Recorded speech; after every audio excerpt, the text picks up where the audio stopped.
Domingo ba ang Sabbath day?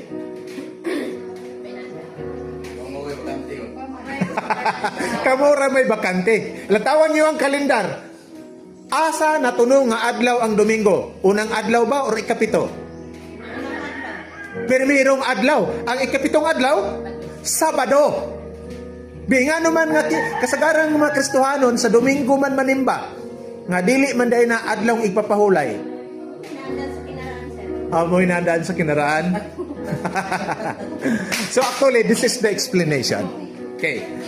Ang kasagaran Kristohanon nga nung Domingo manimba, tungod kay ang Domingo dili na adlaw ipapahulay. Ang Domingo may unang adlaw sa semana. Nganong Domingo man yun? Duha ka rason.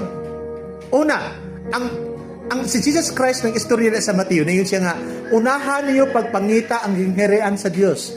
Seek ye first the kingdom and His righteousness. Unsa may adlaw sa semana ang una? Domingo. Si Jesus Christ, diha po siya nabanhaw anang Domingo. And Jesus Christ is the Lord of rest. The Lord of, sa ganito ng rest? Sabbath.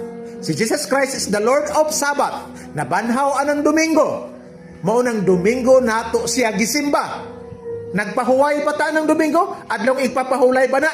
Dili. Kung ako'y inyong pangutanon, ang akong adlaw nga ipapahulay, Sabado. Manang anang Sabado, wa ko nagtrabaho, unsa pa ng trabaho diha sa akong trabaho sa gobyerno, nagpahuway ko ana. Ang nakanindot, kay nakapahuway man ko anang Sabado, wala na ko'y stress, wala na ko'y kapoy, pagkaugma unang adlaw, nagsimba ko nga full charge ang akong energy for the Lord.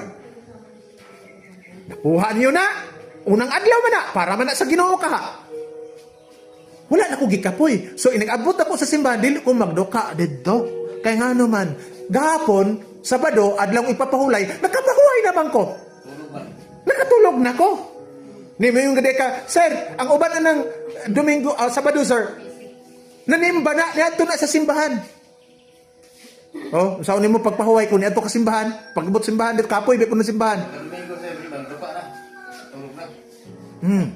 So, kung sa ikapitong adlaw ka mo to sa simbahan, kanang adlaw nga ipapahulay, kapoy kayo na. Kaya nga naman, ikapito biya na.